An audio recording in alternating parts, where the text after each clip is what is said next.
Hello, welcome back as we continue with Wicked, Galinda, Chapter 3.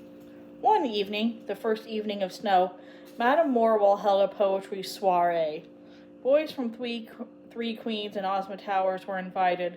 Galinda brought out her cerise satin gown with a matching shawl and slippers and an heirloom Gillikinese fan, painted with a pattern of ferns and phoenix. She arrived early to lay claim to the unholstered chair that would best set off her attire, and she dragged the chair over to the bookshelf so that the light from library tapers would gently fall on her. The rest of the girls, not only freshers, but the sophisters and seniors, entered in a whispering clot and arranged themselves on sofas and lounges on Craig's Hall's nicest parlor. The boys, who were somewhat disappointing there, weren't that many, and they looked terrified or giggled with one another. Then the professors and doctors arrived, just as the animals from Craig Hall, but the boys' professors, too, who were mostly men. The girls began to be glad they had dressed well, for while the boys were a spotty bunch, the male professors had grave and charming smiles. Even some of the Amas came, though they sat behind a screen at the back of the room. The sound of their knitting needles going at a rapid rate were soothing to Glinda, somehow. She knew Alma Clutch would be there. The double doors at the end of the parlor were swept on by the little bronze industrial Glinda had met on her first evening at Craig Hall. It had been especially serviced for the occasion. You could still detect the cutting scent of metal polish. Madame Morrible then made an entrance, severe and striking, in a coal-black cape, which she let drop to the floor. The thingy picked it up and slugged it over a sofa back. Her gown was a fiery orange, with abalone lake shells stitched over it. Despite herself, Galinda had to admire the effect. In tones even more unctuous than usual, Madame Morrible welcomed the visitors and led applause at the notion of poetry and its civilizing effects. Then she spoke on the new verse from sweeping the social parlors and poetry dens of shits. "It is known as the Quell," said Madame Morrible in her headmistress's smile, displaying an impressive assembly of teeth. "The Quell is a brief poem, uplifting in nature. It pairs a sequence of 13 short lines with a concluding, unrhyming apothegm. The reward of the poem is in the revealing contrast between rhyming argument and concluding remark. Sometimes they may contradict each other, but always they illuminate, and, like all poetry, sanctity lie." She beamed like a beacon in a fog.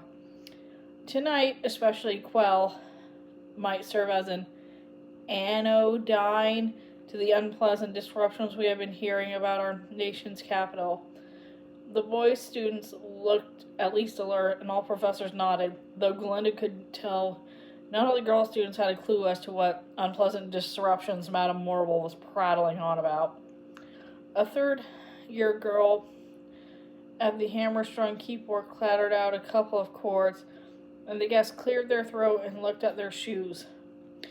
Galinda saw Elphaba arrive at the back of the room, dressed in her usual casual red shift, 2 books under her arm and a scarf wound around her head. She sat in the last empty chair and bit into an apple just as Madame Morrible was drawing a dramatic breath to begin. "Sing a hymn to rectitude, ye forward-thinking multitude. Advance in humble gratitude for strictest rules of attitude. To elevate the common good in brotherhood and sisterhood. We celebrate authority, fraternity, and sorority. United, pressing onward, restrict the ills of liberty. There is no animosity like power's generosity in helping curb atrocity. Bear down on the rod and foil the child." Madame Morrible lowered her head to signify that she was done. There was a rumbling of indistinct comments. Galinda, who didn't know much about poetry, thought perhaps this was the accepted way of appreciating it. She grumbled a little bit to Shen, who sat in a straight back chair to one side, looking at a dropsicle. Wax from the taper was about to drip onto Shen Shen's silk-shouldered white gown with the lemon chiffon swags and ruin it, most likely. But Galinda decided Shen Shen's family could afford to replace a gown. She kept still. "Another," said Madame Morrible, "another Quell." The room grew silent, but a little uneasily so. Alas for impropriety, the guillotine of piety. To remedy society, indulge not to satiety, in mirth and shameless gaiety. Choose sobering sobriety. Behave as if the deity approaches in its mystery, and greet it with seniority. Let your especial history be built upon sorority, whose virtues do exemplify, and social good thus multiply. Animals should be seen and not heard. Again there was mumbling, but it was of different nature now, a meaner key. Dr. Gillikin harumphed and beefed a clothing hoofed against the floor and was heard to say, "Well, that's not poetry, that's propaganda. It's not even good propaganda as that." Elphaba sidled over to Galinda's side with her chair under her arm and plunked it down between Galinda and Shen Shen. She put her bony behind on its slatted seat and leaned to Galinda and asked, "What do you make of this?" It was the time Galinda had ever been addressed by Elphaba in public. Mortification bloomed. I don't know," she said faintly, looking in the other direction. "It's a cleverness, isn't it?" said Elphaba. "I mean the last time. You could tell by the fancy accent whether it was meant to be animals or animals." No wonder Dr. Dillman's furious. And he was. Dr. Dillman looked around the room as if trying to marshal the opposition. "I'm shocked, he said. "Deeply shocked," he amended, and he marched out of the room. Professor Lenx, the bore who taught math, left too, accidentally crushing an antique gilded sideboard through trying to avoid stepping on Miss Milla's yellow lace train. Master Miko, the ape who taught history, sat dolefully in the shadows, too confused and ill at ease to make a move. "Well," said Madame Morrible in a caring tone, "one expects poetry, if it is poetry, to offend. It is the right of art." "I think she's bonkers," said Elphaba. Galinda found it too horrible. What if even one of the pimply boys saw Elphaba whispering to her? She'd never hold her head up in society again. Her life was ruined. "Shh, I'm listening. I love poetry," Galinda told her sternly. "Don't talk to me. You're ruining my evening." Elphaba sat back and finished her apple, and they kept listening. The grumbling and murmuring grew louder after each poem, and the boys and the girls began to relax and looked around one another. When the last Quell of the evening had knelled to the cryptic aphorism, "A witch in time stays 9," Madame Morrible retired to uneven applause. She allowed her bronze servant to administer tea to the guests, and then the girls, and finally the amas. In a heap of rustling silk and clicking abalone lake shell, she received compliments from the male professors and some of the braver boys, and begged them to sit near her so she could enjoy their criticisms. "Do tell the truth. I was overly dramatic, wasn't I? It's my curse. The stage called, but I choose a life of service to girls." She lowered her eyelashes in modesty, as her captive audience mumbled in lukewarm protest.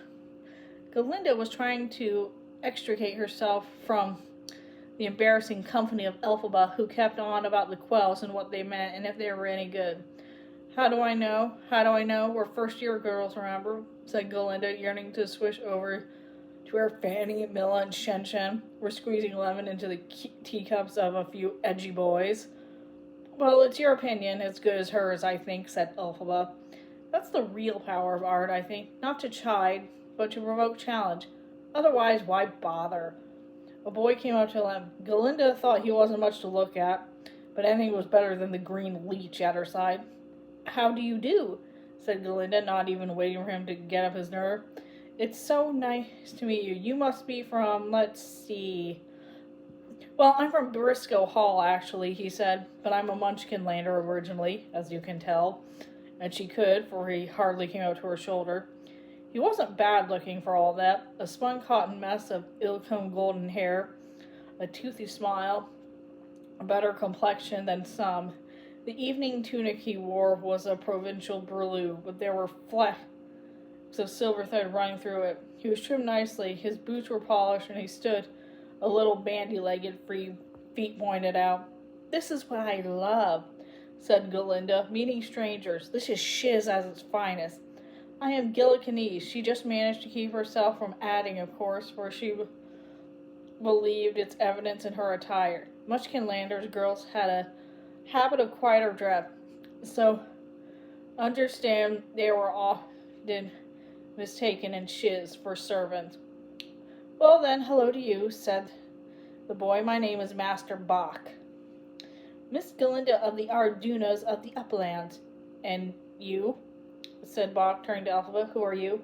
"I'm leaving," she said. "Fresh dreams, all." "No, don't leave," said Bach. "I think I know you." "You don't know me," said Elphaba, pausing as she turned. "However could you know me?" "You're Miss Elfie, aren't you?" "Miss Elfie?" cried Galinda gaily. "How delightful." "How do you know who I am?" said Elphaba. "Master Bach from Munchkin Land." "I don't know you." "You and I played together when you were tiny," said Bach. "My father was the mayor of the village you were born in, I think. You were born in Rush Margins and Wend Hardings, weren't you? You're the daughter of the Union minister. I forget his name." "Frex," said Elphaba. Her eyes looked slanted and wary. "Frexbar the Godly," said Bach. "That's right. You know they still talk about him and your mama, and the night the clock of the time dragon came to Rush Margins. I was 2 or 3 years old and they took me to see it, but I don't remember that. I do remember that you were in a playset with me when I was still in short pants. Do you remember Gonnet? She was the one who minded us. And Fee, he is my dad. Do you remember Rush Margins?" "This is all smoke and guesswork," said Elphaba. "How can I contradict? Let me tell you what happened in your life before you can remember it. You were born a frog." This was unkind, as Bach did have an amphibious look about him. "You got sacrificed to the clock of the time dragon, and you were turned to a boy. But on your marriage night, when your wife opened up her legs, you'll turn back into a tadpole and—" "Miss Elphaba!" cried Galinda, flipping her fan to weave the flush of shame from her face. "Your tongue!" "Oh well, I have no childhood," said Elphaba, "so say what you can, what you like. I grew up in Quaddling country with the marsh people. I squelch when I walk. You don't want to talk to me. Talk to Miss Galinda. She's much better in parlors than I am. I have to go now." Elphaba nodded a good salute and escaped, almost at a run. "Why did she say all that?" said Bach, no embarrassment in his voice, just wonder. "Of course I remember. How many green people are there?" "It's just possible," considered Galinda, "that she didn't like being recognized on account of her skin color. I don't know for sure, but perhaps she's sensitive about it." She must know that's what people remember." "Well, as far as I'm aware, you were right about who she is," Galinda went on. "They tell me her great-grandfather is the eminent Throp of Calling Grounds in Nest Harding." "Well, that's the one," Bach said. "Elfie, I never thought I'd see her again." "Won't you have some more tea? I'll call the server," Galinda said. "Let us sit here and you can tell me all about Munchkin Land. I quiver with curiosity." She perched herself back on the chair in sympathetic colors and looked her very best. Bach sat down and shook his head as if bewildered by the apparition of Elphaba. When Galinda retired that evening, Elphaba was already in bed, blankets pulled up over her head, and a patently theatrical snore issuing forth. Galinda huffed herself into bed with a whoop, annoyed that she could feel rejected by the green girl. In the week that followed, much was said about the evening of Quells. Dr. Dillman interrupted his biology lecture to call for a response from his students. The girls didn't understand what a biological response to poetry might be, and sat silent at his leading questions. He finally exploded. "Does anyone make the connection between the expression of thoughts and what's been going on in the Emerald City?" Miss Fanny, who didn't believe she was paying tuition in order to be yelled at, snapped back at him. We don't have the tiniest notion of what's going on in Emerald City. Stop playing games with us. If you have something to say, say it. Don't bleat so.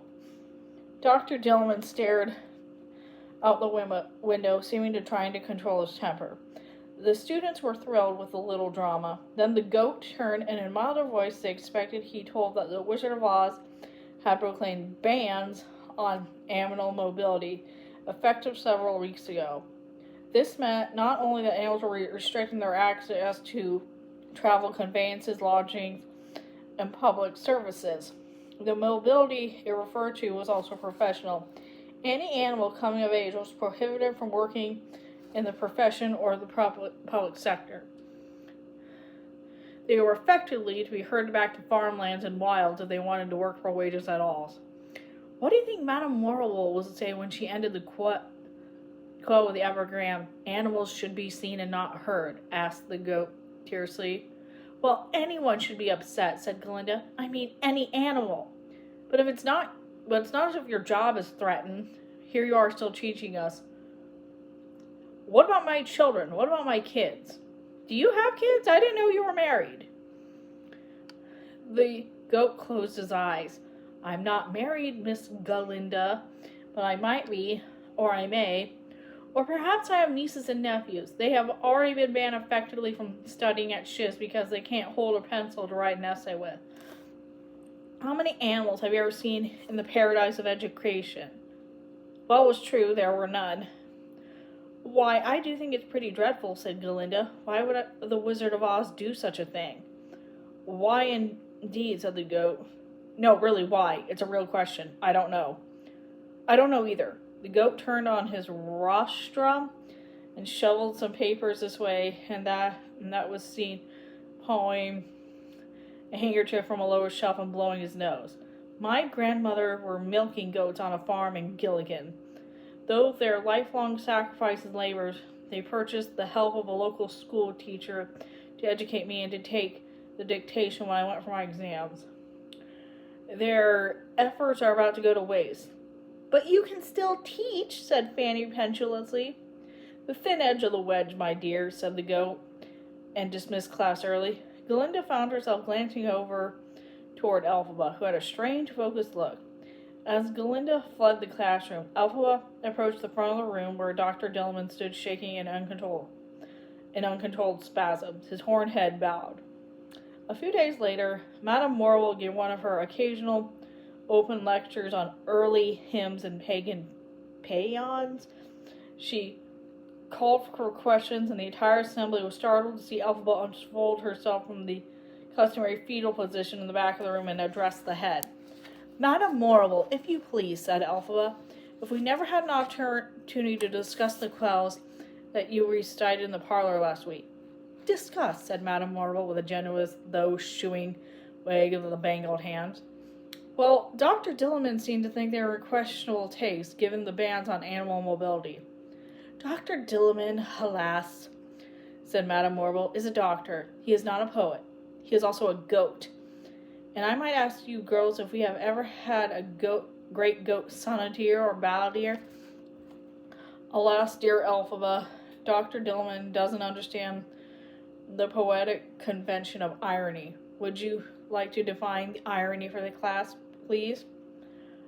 I don't believe I can, madam. Irony, some say, is the art of juxtaposing incongruous parts. One needs to know distance. Irony proposes detachment, which, alas, in the case of animal rights, we may forgive Dr. Dillman for being without. So the phrase he objected to, animals should be seen and not heard, that was ironic, continued Elphaba, studying her papers and not looking at Madame Morrill.